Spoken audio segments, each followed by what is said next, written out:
جب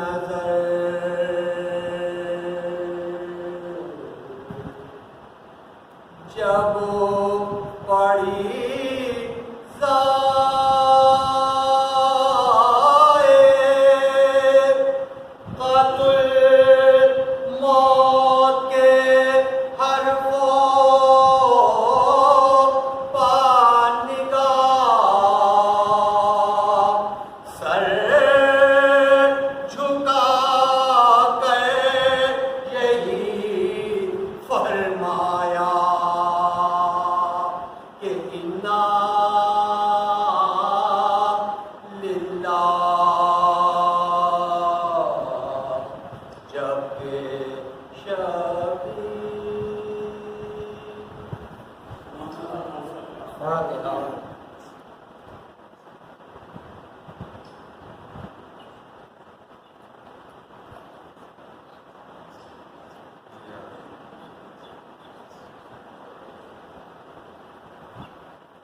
جا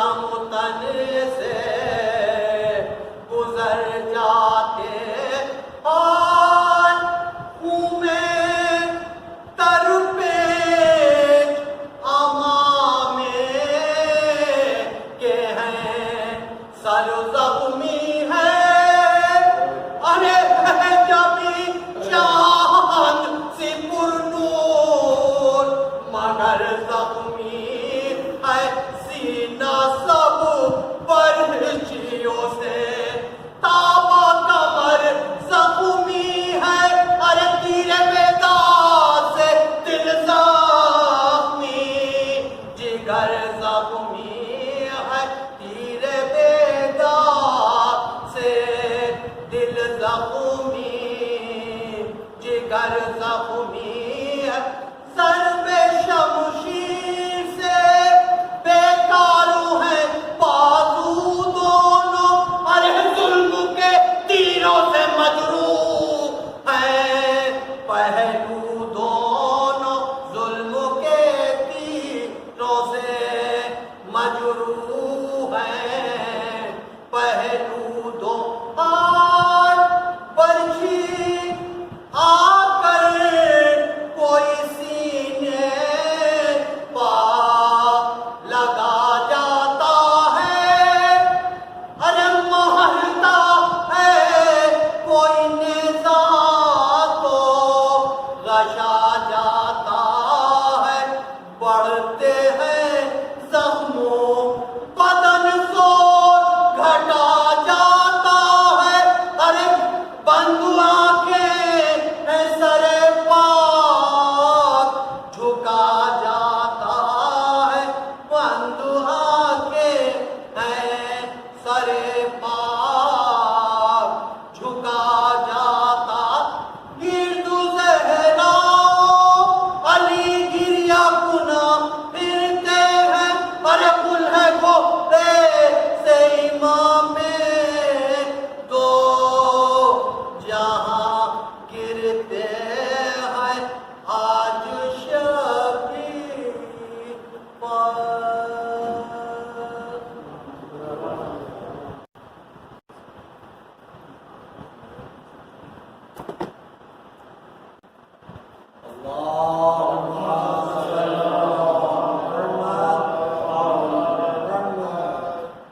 سامعین کرام اور ناظرین کرام، پروفیسر مسجد حمزہ کے حوالے سے مجلس سے قبل تعجبی چند اشعار پیش کرتا ہوں، سماعت فرمائیے۔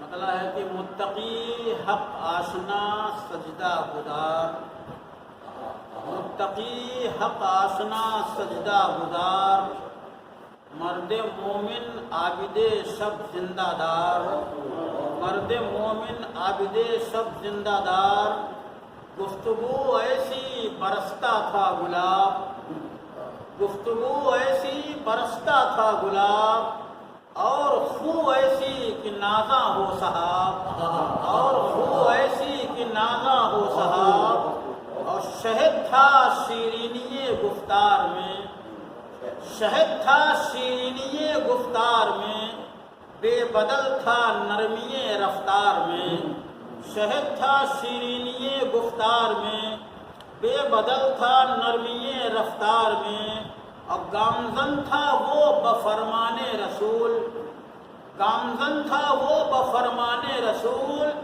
زندگی اس کی تھی پابند اصول، گامزن تھا وہ بفرمان رسول، زندگی اس کی تھی پابند اصول، اور نیک سیرت نیک تینت نیک ساز، نیک سیرت نیک تینت نیک ساز، عشق حق اس کا نشان امتیاز، عشق حق اس کا نشان امتیاز، اور اس کے تھی کردار میں تابندگی، اس کے تھی کردار میں تابندگی، اور تھی آواز میں شائستگی، اور تھی آواز میں شائستگی، کیا بیاں ہو اس کے اخلاقی صفات، خوبیوں کا تھی مرقع اس کی ذات، خوبیوں کا تھی مرقع اس کی ذات، اور عمر بھر اپنی بفیض پنجتن، عمر بھر اپنی بفیض پنجتن، وہ تھا پاکیزہ روش پر گامزن،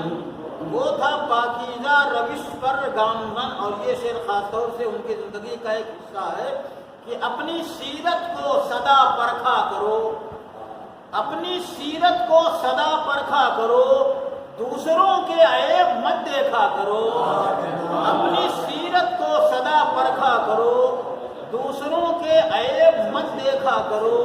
اور نور حق سے اس کا دل معمور تھا، بغض و کینہ سے بہت ہی دور تھا، اور وہ کبھی ڈوبا نہ حب جاہ میں، وہ کبھی ڈوبا نہ حب جاہ میں، منفرد تھا قلب دانشگاہ میں، وہ کبھی ڈوبا نہ حب جاہ میں، منفرد تھا قلب دانشگاہ میں۔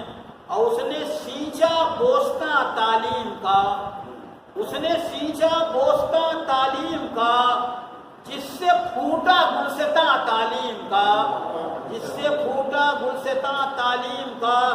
اے امین داستان آگہی، چشمے تشنا لبانے آگہی، اے وقار کاروان علم و فن، تجھ پہ قرباں ہے جہان علم و فن، اے چراغ جلوہ بار زندگی، تجھ پہ صدقے ہے بہار زندگی۔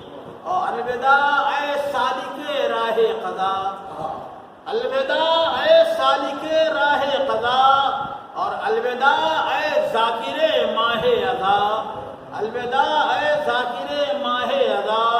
اور علم کے میدان کے غازی السلام، علم کے میدان کے غازی السلام، کنج خلوت کے نمازی السلام، علم کے میدان کے غازی السلام، کنج خلوت کے نمازی السلام۔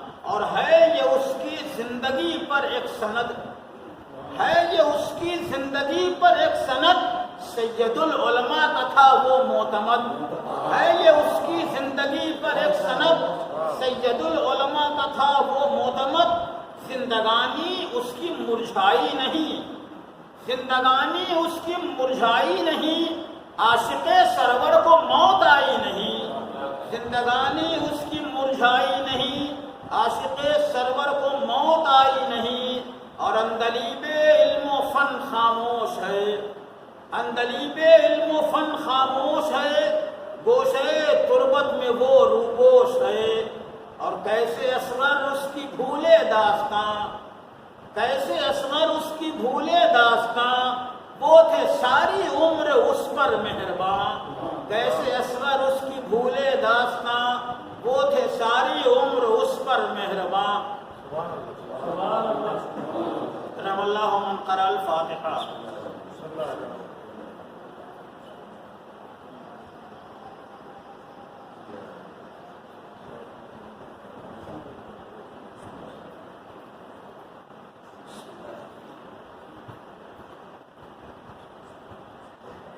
لا حول ولا قوة إلا بالله العلي العظيم۔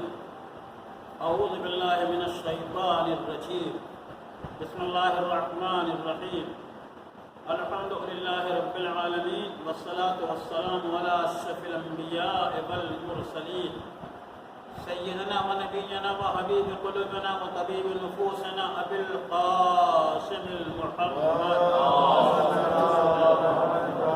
وعلى آله الطيبين الطاهرين المعصومين، واللعنة الدائمة الباقية على أعدائهم أجمعين من الآن إلى قيام يوم الدين۔ أما بعد، فقد قال الله تعالى في الفرقان الحميد والقرآن المجيد وقوله الحق۔ بسم الله الرحمن الرحيم۔ ان اشکر لی ولوالدیک۔ صلوات بھیجیں محمد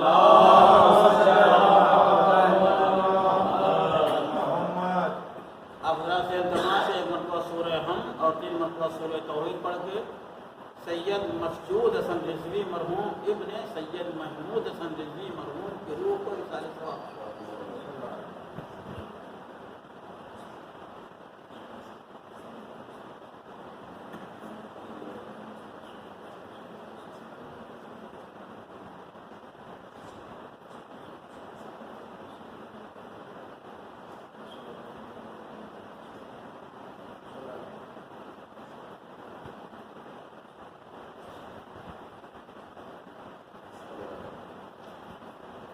سامعین کرام اور ناظرین کرام، قرآن مجید کی ایک عظیم آیت کے چند فقروں کی تلاوت کا شرف حاصل کیا ہے، اور وہ بھی اس لیے یہ مجلس سبکم کے حوالے سے ایک ایسے انسان کے اصالہ ثواب کے لیے منعقد کی گئی ہے جس کی پوری زندگی تعلیم و تعلم اور علوم و فنون کی اشاعت میں بسر ہوئی۔ اب یہ حالات کی ناسازگاری ہے کہ حالات کی ناسازگاری کی بنیاد کے اوپر مجلس سبکم کا اہتمام آن لائن کیا جا رہا ہے، اور یہ بھی فضائل محمد اور آل محمد کی نشر کرنے کا بہترین ذریعہ ہے کہ اسے دور حاضر کی ایجاد کے ذریعے کائنات کے اذہان تک پہنچایا جائے۔ عزیزو، میں نے عرض کیا مجلس ہے وہ بھی ایک مربی خانوادہ کی، ایک مربی قوم کی، ایک مربی انسانیت کی، لہذا میں نے سوچا ایسی آیت کی تلاوت کا شرف حاصل کیا جائے جس میں خالق کائنات نے تربیت اور اپنی ربوبیت کے سارے عناصر بیان کیے، اور اسی کے ساتھ ساتھ مربی کی عظمت کیا ہے، مربی کی اہمیت کیا ہے، اسے بھی بیان کیا ہے۔ قرآن عظیم کی مشہور معروف آیت ہے انشکر لی ولوالدیک، میرا شکریہ ادا کرو اور اپنے والدین کا شکریہ ادا کرو۔ خدا کی قسم، والدین کی عظمت کے لیے اس سے زیادہ اور کوئی چیز ہے ہی نہیں کہ اللہ اپنے شکریہ کے بعد بلا فاصلہ والدین کے شکریہ کا مطالبہ کرتا ہے۔ لیکن اگر اللہ کے شکریہ کے بعد کوئی ذات قابل ذکر ہے تو وہ ذات والدین کی ذات ہے۔ ایک اور آیت میں خالق کائنات آواز دے رہا ہے وَقَضَىٰ رَبُّكَ أَلَّا تَعْبُدُوا إِلَّا إِيَّاهُ وَبِالْوَالِدَيْنِ إِحْسَانًا، تمہارے پروردگار کا یہ فیصلہ ہے کہ تم صرف اور صرف اسی کی عبادت کرو اور اس کے بعد اپنے والدین کے ساتھ حسن سلوک کا مظاہرہ کرو۔ یہاں بھی دیکھیے اللہ نے اپنے تذکرے کے بعد والدین کے ذکر کو قابل ذکر سمجھا۔ اب اس سے زیادہ والدین کی عظمت کے لیے کسی اور دلیل کی ضرورت ہی نہیں ہے کہ اللہ اپنے شکریہ کے بعد والدین کے شکریہ کا مطالبہ کرتا ہے اور اپنی عبادت کے تذکرے کے بعد والدین کے ساتھ حسن سلوک کا تذکرہ کرتا ہے۔ خدا کی قسم، والدین کے کردار میں جو ربوبیت کا جوہر ہے، اس جوہر کی عکاسی کائنات کا کوئی انسان نہیں کر سکتا۔ اصل ربوبیت کا مالک خالق کائنات کی ذات ہے، لیکن وہ ہمارے اور آپ کی طرح اس کائنات میں ظاہر ہو کے کسی انسان کی تربیت نہیں کر سکتا۔ یہ والدین ہیں جو اس کی صفت ربوبیت کے ظہور کا ذریعہ۔ اب یہ بھی والدین کی ایک عظمت ہے کہ اللہ نے جب اپنی تربیت کے رموز کو ظاہر کرنے کا ارادہ کیا تو اپنی تربیت کے عناصر کو والدین کی ذات کے اندر سمو دیا اور آباد دی۔ اب اگر تمہیں میری تربیت کو دیکھنا ہے، میری ربوبیت کے مظاہر کو دیکھنا ہے تو میرے وجود کو تلاش نہ کرنا، بلکہ والدین کی آغوش تربیت کے اوپر نظر کرتے رہنا۔ جتنا والدین کی آغوش تربیت کے اوپر نظر کرتے جاؤ گے اتنا ہی میری ربوبیت کا جوہر روشن ہوتا جائے گا۔ اسی لیے اللہ نے اپنے بھی شکریہ کا مطالبہ کیا ہے اور اپنے شکریہ کے بعد والدین کے شکریہ کا مطالبہ کیا۔ یہ تو شکریہ کہاں ادا کیا جاتا ہے؟ جہاں انسان کسی شے کا بدلہ چکانے سے عاجز ہو وہاں شکریہ ادا کیا جاتا ہے۔ آپ دن بھر ایک مزدور سے کام لیتے ہیں، شام ہوتے ہی آپ مزدور کی مزدوری مزدور کے حوالے کرتے ہیں، آپ کسی مزدور کا شکریہ ادا نہیں کرتے۔ کیوں؟ اس نے جو عمل کیا تھا آپ نے اس عمل کی اجرت اس کے حوالے کر دی۔ تو شکریہ کہاں ہوتا ہے؟ جہاں انسان بدلہ چکانے سے عاجز ہو۔ اسی لیے اللہ نے اپنے شکریہ کا مطالبہ کیا ہے اور اپنے شکریہ کے بعد بلا فاصلہ والدین کے شکریہ کا مطالبہ کیا ہے، تاکہ دنیا کو اس بات کا اندازہ ہو جائے نہ انسان اللہ کے احسانات کا حق ادا کر سکتا ہے اور نہ والدین کے احسانات کا حق ادا کر سکتا ہے۔ کیوں؟ اسی کے والدین نے جو ہماری تربیت کی ہے کب کی ہے؟ سبقت کی بنیاد کے اوپر کی ہے۔ سبقت کی بنیاد کے اوپر والدین نے ہماری تربیت کی ہے، ہماری پرورش کی ہے۔ خدا کی قسم ہم راستہ چلنے کے لائق نہ تھے اگر والدین نے راستہ چلنا سکھایا نہ۔ خدا کی قسم ہم پیاس سے ہلاک ہو جاتے اگر والدین نے پانی نہ پلایا ہوتا۔ ہم زندگی کے شرائط میں گھر کے تباہ و برباد ہو جاتے اگر والدین کے وجود نے ہر منزل کے اوپر ہمیں سہارا نہ دیا ہوتا۔ گویا والدین کا ہر عمل اولاد کے حق میں احسان ہے، لیکن اولاد اگر زندگی بھر والدین کی خدمت کرتی جائے تو اس کے کسی بھی عمل کو احسان کا نام نہیں دیا جائے گا۔ قرآن والدین کے ہر عمل کو احسان کہہ رہا ہے، وبالوالدین احسانا، اور قرآن یہ بھی کہتا ہے احسان کا بدلہ احسان ہوگا، احسان کے علاوہ احسان کا کوئی بدلہ نہیں ہو سکتا۔ هل جزاء الاحسان الا الاحسان، احسان کی جزا صرف احسان ہے، احسان کے علاوہ احسان کی کوئی جزا ممکن نہیں ہے۔ اب ایک بیٹا والدین کے حقوق کو کیسے ادا کرے؟ والدین کا ہر عمل بیٹے کے حق میں احسان ہے، بیٹے کا کوئی عمل والدین کے حق میں احسان نہیں ہے۔ قدرت نے ہماری اس مشکل کو آسان کر دیا اور آواز دی یہ صحیح ہے، لیکن تمہارے کسی عمل کو والدین کے حوالے سے ہم نے احسان کا نام نہیں دیا ہے، تم والدین کی کسی بھی عمل کا بدلہ چکا ہی نہیں سکتے، تو کیا تم بے بس ہو؟ کیا تم مجبور ہو؟ ہم تمہیں ایک طریقہ بتائے دیتے، اس طریقے کے اوپر عمل کرتے جاؤ، ہم تمہارے نامہ اعمال میں حسنات کا اضافہ کرتے جائیں گے۔ اسی لیے اللہ نے اپنے شکریہ کا مطالبہ کیا ہے اور والدین کے شکریہ کا مطالبہ کیا ہے۔ نہ بندہ اللہ کے احسانات کو ادا کر سکتا ہے اور نہ بندہ والدین کے احسانات کو ادا کر سکتا ہے، لیکن کیا بندہ مجبور ہے؟ جیسے وہ خدا کا شکر گزار ہو سکتا ہے ویسے ہی والدین کا بھی شکر گزار ہونا چاہیے۔ یہ ہے والدین کی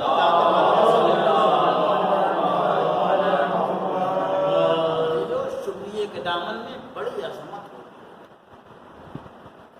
شکریہ کے اندر جو عظمت ہوتی ہے وہ انسان کے اپنے کردار کے اعتبار سے ہوتی ہے۔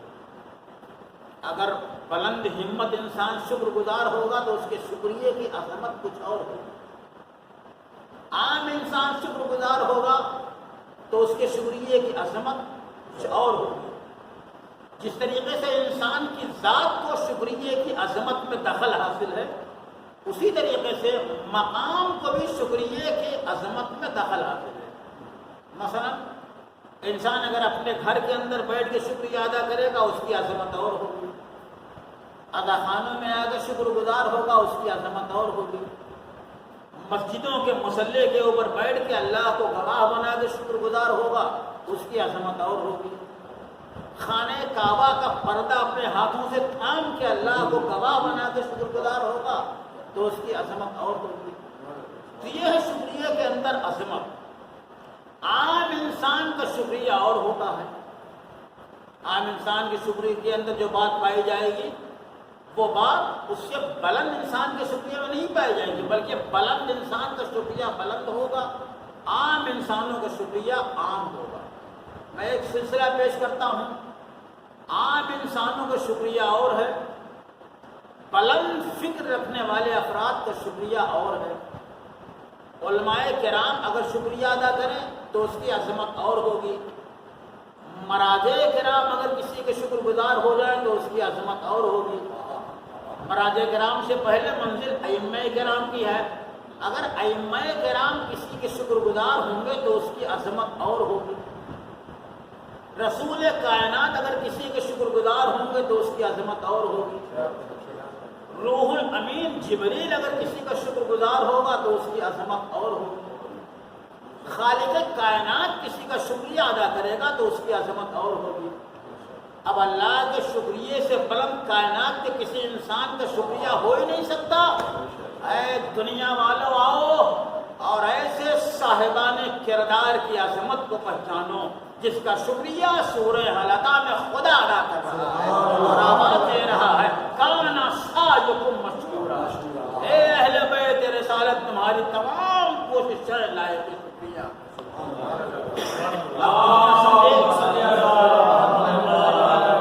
اہل بیت اطہار کا کردار کتنا بلند ہے، کتنا پاکیزہ ہے۔ خدا اہل بیت اطہار کے کردار کی قدر دانی کر رہا ہے۔ یہ تو اہل بیت اطہار کا شکریہ ہے۔ لیکن عزیزو، ہم اور آپ اگر کسی کا شکریہ ادا کریں تو اس کی عظمت اور ہو۔ ہم سے بلند انسان کسی کا شکریہ ادا کرے تو اس کی عظمت اور ہو۔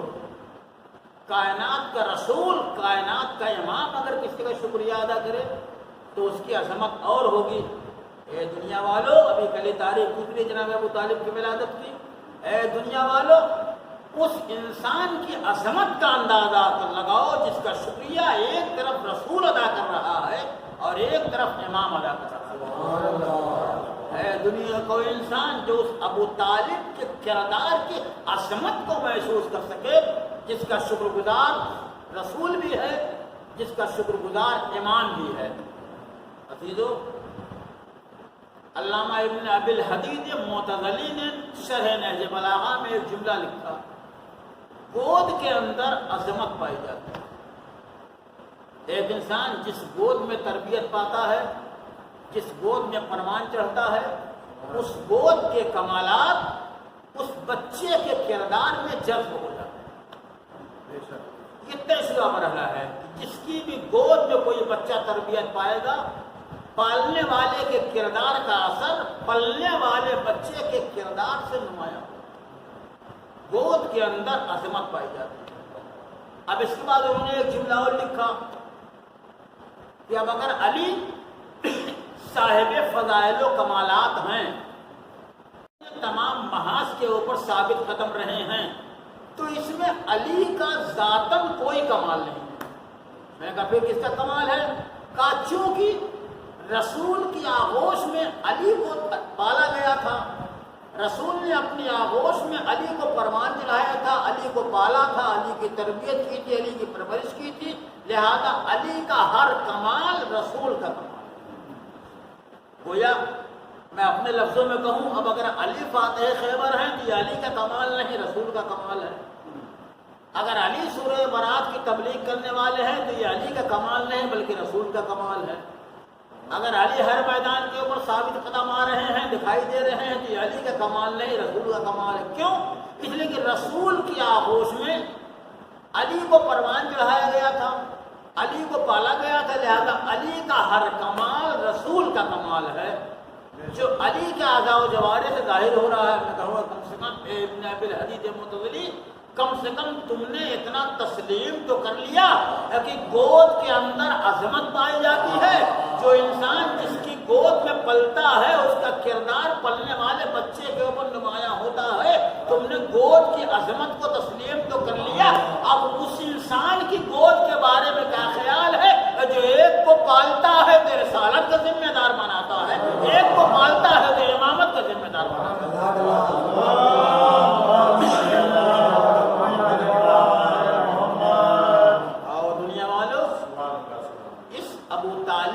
عظمت کا اندازہ لگاؤ، جس نے اپنے کردار کے ذریعے رسول کے کردار کو ایسا اثر دیا،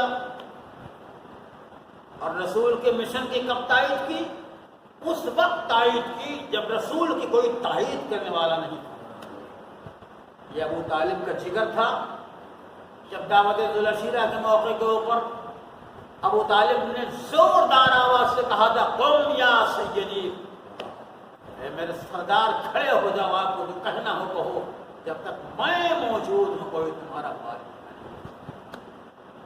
یہ ہے مربی انسانیت کا کمال، یہ ہے مربی رسالت کے کردار کا جوہر۔ کون مربی؟ ایسا مربی جب اس کائنات میں آیا تھا اور اس کی آغوش میں پانی اسلام کو پالا گیا، تو وہ پانی اسلام نے اپنی حیات کے 63 سال دنیا میں دیکھے۔ اگر اس 63 سال کے دور حیات کو آپ تقسیم کر لیجئے تو 40 سال کا دور حیات رسول کا بالکل خاموشی کی زندگی، جس میں کوئی کار رسالت آپ نے انجام نہیں دیا۔ اس کے بعد 13 سال مکے کی زندگی ہے، جو رسول کی پریشانیوں کی حیات ہے، رسول کی مشکلات کی حیات ہے۔ یہی 13 سال کا وہ زمانہ ہے جب آپ کو طائف کی پہاڑیوں کے اوپر زخمی کیا گیا، جب آپ کے سر کے اوپر کوڑا پھینکا گیا، جب آپ کو مختلف طریقوں سے پریشان کیا گیا۔ اس کے بعد 10 سال کی زندگی مدینے کی زندگی ہے۔ یہ مدینے کی زندگی بڑی اہم زندگی ہے۔ اسی 10 سال کی زندگی میں رسول کو اسلام کا بڑے سے بڑا قانون اور چھوٹے سے چھوٹا قانون کائنات کے حوالے کرنا، سارا اسلام کا قانون اسی 10 سال کے عرصے میں رسول نے ہمارے سامنے بیان کیا۔ اور فقط قانون نہیں بیان کیا، غزوات کے میدان میں بھی تشریف لے گئے، سرایا کے میدان میں بھی اسی 10 سال کے عرصے میں تشریف لے گئے، فتح مکے کا مرحلہ اسی 10 سال کے عرصے میں پیش آیا، چادر تطہیر کی منزل اسی 10 سال کے عرصے میں ہے، میدان مباہلہ کی صداقت کا اعلان اسی 10 سال کے عرصے میں ہے۔ گویا مختلف جنگیں، مختلف امور اسی 10 سال کے عرصے میں رسول نے انجام دیا۔ اب یہیں پہ 2 منٹ کے لیے ٹھہر جائیے۔ جناب نوح نے کتنے سال تبلیغ کی؟ جناب نوح نے 950 سال تبلیغ کی، لیکن قرآن آواز دے رہا ہے ما آمن معہ الا قلیل، نوح کے اوپر صرف چند افراد ایمان لائے۔ ایک نبی جس نے 950 سال تبلیغ کی، بس اتنے انسان ایمان لائے، لیکن نوح کی ایک چھوٹی سی کشتی میں سما گئے۔ اس کا مطلب ہے جو کام تمام انبیاء اور مرسلین نے ہزاروں سال میں انجام دیا تھا، وہ کام میرے محمد نے تنہا 10 سال میں انجام دیا۔ اور کیوں نہ انجام دیتا؟ نور اول تھا، کمال اول تھا، جمال اول تھا، کردار اول تھا، عالم انوار میں ہر نبی کی رہنمائی کر رہا تھا۔ لیکن جب وہ اس کائنات میں آیا ہے تو اس کی پرورش کا مسئلہ سب سے پہلے ہماری نگاہوں کے سامنے آیا۔ ولادت سے پہلے باپ کا سایہ اڑ گیا، اور ولادت کے تھوڑے عرصے کے بعد ماں کا سایہ اٹھ گیا۔ کون ہے جو اس رسول کی تربیت کرے؟ قرآن نے بڑھ کے آواز دی وَكَفَّلَهَا زَكَمَّتَهَا نَبَاتًا حَسَنًا، ہم نے مریم کی تربیت کی ہے۔ میرے مالک آخر تو نے مریم کی تربیت کیسے کی؟ تیرے پاس اعضاء و جوارے نہیں ہیں، تیرے پاس ہاتھ اور پاؤں نہیں ہیں، تیری نگاہوں کے سامنے قرآن کریم کی آیت نہیں ہے؟ قرآن آواز دیتا ہے وَكَفَّلَهَا زَكَرِيَّا، ہم نے مریم کی تربیت کے لیے زکریا جیسے معصوم نبی کی آغوش عصمت کا انتخاب کیا۔ کیوں؟ اس لیے کہ مریم ہے معصومہ، غیر معصوم کی آغوش میں تربیت نہیں پا سکتی۔ ضروری ہے کوئی معصوم کردار ہو جس کردار کے آئینے میں اس آخری رسول کی تربیت کی جائے۔ میں کہوں گا اے میرے مالک، یہ تیرا آخری رسول ہے، کائنات کا وسیلہ بن کے آیا ہے، سرچشمہ کائنات بن کے آیا ہے، محبوب پروردگار بن کے آیا ہے، کائنات کا سب سے پہلی مخلوق ہے جو سب سے بعد میں آیا ہے۔ ارے اس کی پرورش کا بہترین انتظام کرتا۔ ارے اگر کوئی پالنے والا نہیں ہے تو عیسائی کو بھیج دیتا، وہ آتے اور اس کی تربیت کر دیتے، زکریا کو بھیجتا، وہ آتے اور اس کی تربیت کر دیتے۔ عجب میں قدرت کی آواز آئے، ارے عیسیٰ اس کائنات میں زندہ ہے لیکن زکریا تو زندہ نہیں ہے۔ عجب میں آواز میں اگر زکریا زندہ نہیں ہے لیکن تیری قدرت سے کیا بعید ہے، کیا تو زکریا کو دوبارہ نہیں بھیج سکتا؟ اگر تو زکریا کو دوبارہ زندہ نہیں کرنا چاہتا تو کم سے کم عیسیٰ تو باحیات ہے، عیسیٰ ہی کو بھیج دے۔ عجب نہیں قدرت کی آواز آئے، یقیناً میں عیسیٰ کو بھیج دیتا، یقیناً میں زکریا کو بھیجتا، مگر کب بھیجتا؟ اس وقت بھیجتا اگر محمد کی تربیت کرنے والا زکریا سے افضل نہ ہوتا، محمد کی تربیت کرنے والا عیسیٰ سے افضل نہ ہوتا۔ میں نے تو اسے بھیجا ہے جو زکریا سے بھی بلند ہے، جو عیسیٰ سے بھی بلند ہے۔ میں کہوں گا اے میرے مالک، ارے محمد کی تربیت کرنے والا ہماری اصطلاحی لفظوں میں معصوم نہیں ہے لیکن یہ انبیاء معصوم ہے۔ کاش صحیح ہے، مجھے نہ سمجھاؤ، اور میں دونوں کی عظمت کو پہچانتا ہوں اور دونوں کے کردار کے تقاضوں کو پہچانتا ہوں۔ میں نے عیسیٰ کی نسل میں امامت نہیں رکھی ہے اور میں نے زکریا کی نسل میں امامت نہیں رکھی ہے۔ ان کے درمیان فرق یہی ہے کہ میں نے امامت کا ذمہ دار ابو طالب کو قرار دیا ہے۔ امامت کی نسل چلے گی تو ابو طالب کے ذریعے چلے گی۔ ایک صلوات بھیجنا۔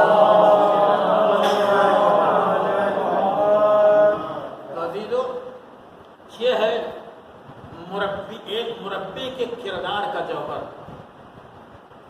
آپ کا اندازہ لگائیے، جو انسان اپنی خداداد صلاحیت کی بنیاد کے اوپر مربی اقوام بن جائے، جو انسان اپنے علوم و کمالات کی بنیاد کے اوپر اپنے شاگردوں کا حقیقی مربی بن جائے، اس کے کردار کی عظمت کون بیان کر سکتا ہے؟ معصومین کی احادیث کی روشنی میں ہم نے ہر انسان کو 3 باپ عطا کیے ہیں: ابن ولدک، ابن زوجک، ابن علمک۔ ہم نے ہر انسان کو 3 باپ عطا کیے ہیں۔ ایک وہ باپ ہے جو تمہاری پیدائش کا ذریعہ ہے، ایک وہ باپ ہے جس نے اپنی بیٹی تم سے تزویج کی ہے، اور ایک وہ باپ ہے جس نے تمہیں روحانی علوم و کمالات سے آشنا کیا ہے۔ یہ حدیث کی روشنی میں ایک مربی کے کردار کی عظمت ہے۔ تنہا ایک انسان کا مربی ہونا اور ہے، تنہا چند بچوں کا پالنا اور ہے، پوری نسل کی تربیت کرنا بہت بڑا شرف ہے۔ اور یہ شرف اگر اللہ نے کسی کو عطا کیا ہے تو اسے عطا کیا ہے جس کے اذہان کے اندر اس نے علوم و کمالات عطا کیے۔ ایک استاد اگر مسجد تدریس کے اوپر آتا ہے تو اس کی ذمہ داری ہے، اس کے اوپر واجب ہے کہ اللہ نے جن کمالات سے اسے آراستہ کیا ہے وہ اپنے وجود و کمالات دوسروں کو منتقل کرے۔ اور جس مرحوم کے حوالے سے آج کی اس آن لائن مجلس سوم کا انعقاد کیا گیا ہے، اگر آپ اس کی پوری زندگی کا تجزیہ کیجیے تو پوری زندگی علوم و کمالات کی اشاعت میں بسر ہوئی۔ سائنس کا میدان ہو، دنیاوی مسائل ہوں، دینی مسائل ہوں، علوم و کمالات کے ساتھ ساتھ روحانیت کا بھی روحانیت کے بھی عناصر ان کے کردار میں ظاہر تھے۔ گفتگو میں شائستگی، رفتار میں نرمی، چال ڈھال میں سرخ خرامی، دوسروں کو غیبت کرنے کے اوپر فوراً ٹوک دینا بڑے جگر کی بات ہوتی ہے۔ انسان اگر کسی کو ٹوکتا ہے تو ٹوکنے سے پہلے یہ سوچتا ہے کہ ٹوکنے کا اثر کیا ہوگا، لیکن جس انسان کے اندر قوم کی بھلائی ہوتی ہے، اپنے کردار کی بلندی نگاہوں کے سامنے پیش نظر ہوتی ہے، اس کا کردار ویسا ہی ہوتا ہے جیسا معصومین نے کردار بنانے کا حکم کیا۔ ہمیشہ اس کی زبان سے یہی سنا گیا، دوسروں کے عیوب نکالنے سے بہتر یہ ہے اپنے گریبان کے اوپر نظر کرو، اپنے کردار کے اوپر نظر کرو۔ کہیں ایسا تو نہ ہو، کہیں ایسا تو نہیں کہ تم دوسروں کے عیب تلاش کر رہے ہو اور اسی عیب سے تمہارا دامن پہلے سے داغدار ہو. لہذا دوسروں کی کمی تلاش کرنے سے بہتر ہے اپنی کمیوں کے اوپر نظر کی جائے، اپنے عیوب کو دیکھا جائے. انسان جتنا اپنے عیوب کے اوپر نظر کرے گا اتنا ہی زیادہ اس کا کردار صاف و شفاف ہوگا. اور معصومین کی حدیث بھی ہے کہ میرا محبوب ترین دوست وہ ہے جو مجھے میرے عیوب کی طرف مطلع ہے. مگر آپ اگر آج کے معاشرے کے اوپر نظر کیجئے گا تو آج کا معاشرہ نہ جانے کس قسم کا معاشرہ ہے. ہمیں چاہیے کہ اللہ نے جو اصول بنائے ہیں، اللہ نے جو قوانین پیش کیے ہیں، اس قوانین کی روشنی میں اپنے کردار کو پاکیزہ بنائیں، اپنے کردار کو طیب و طاہر بنائیں. یہ اداخانہ جو آپ کی نگاہوں کے سامنے ہے، اس اداخانے میں جس کردار کا مظاہرہ مرحوم نے کیا ہے، مجھ سے کہیں زیادہ آپ حضرات واقف ہیں، مجھ سے کہیں زیادہ آپ حضرات ان تمام حقائق کو جانتے ہیں. اور ہمارے قوم میں ایسے افراد اب بھی موجود ہوں گے جنہوں نے ان تمام مشکلات کی منزلوں کو اپنی آنکھوں سے دیکھا ہوگا. اللہ کسی کے عمل کو ضائع نہیں کرتا. اگر انسان نے ایک معمولی سا بھی عمل کیا ہے تو اللہ اس معمولی سے عمل کو بھی ضائع نہیں کرتا. ہم اور آپ عمل انجام دینے کے بعد فراموش کر جاتے ہیں، لیکن اللہ کے یہاں فراموشی کا کوئی مسئلہ نہیں ہے. ایک ایک ذرے کا حساب اللہ کی بارگاہ ہمیں پیش کرنا ہے. لہذا ہمیں چاہیے ویسے جیے جیسے آل محمد نے جینے کا حکم دیا ہے. کونوا لنا زینا ولا تکونوا لنا شینا. ایک کائنات کے رہنے والوں، ہمارے لیے باعث عزت بننا، ہمارے لیے باعث ذلت نہ بننا. وہ انسان انتہائی خوش نصیب ہے جو اپنے کردار کو آراستہ کر کے سفر آخرت کے اوپر روانہ ہو گیا. وہ تو سفر آخرت کے اوپر روانہ ہو گیا، لیکن اس کا جانا ہمارے لیے درس عبرت ہے. ہمیں اپنے کردار کے اوپر نظر کرنی چاہیے اور غور کرنا چاہیے. جتنا ہمارا کردار پاک و پاکیزہ ہوگا اتنا ہی ہمارے لیے موت کے بعد کی منزلیں آسان ہوں گی. ہم انتہائی خوش قسمت ہیں، ہمارے پاس کردار کا ایک نمونہ نہیں ہے، ہمارے پاس کردار کے 14 نمونے. ہر نمونہ اپنے مقام کے اوپر اٹل نمونہ ہے. آپ رسول کے کردار کو دیکھیے، شہزادی کی سیرت کو دیکھیے، علی کے کردار کو دیکھیے، حسن کے کردار کو دیکھیے، اور حسن کے بعد مربی کائنات، مربی بشریت، مربی شہادت حسین کے کردار کو دیکھیے، جنہوں نے اپنی شہادت کے ذریعے اسلام کی ہر تعلیم کا عکس کائنات کے کردار کے سامنے پیش، کائنات کی نگاہوں کے سامنے پیش کر دیا. کون؟ حسین، جو انسانیت کا لمبردار تھا، جو حقانیت کا تاجدار تھا، جو صبر و شکیبائی کا پروردگار تھا، جس نے اسلام کو ابدی حیات عطا کرنے کے لیے ماں کی لہد کو خیر بات کہا، نانا کے مزار کو خیر بات کہا. کربلا کا تپتا ہوا ریگستان حسین نے آباد کیا، اور ایسا آباد کیا کہ آج تک وہ ریگستان آباد ہے اور قیامت تک وہ ریگستان آباد رہے گا.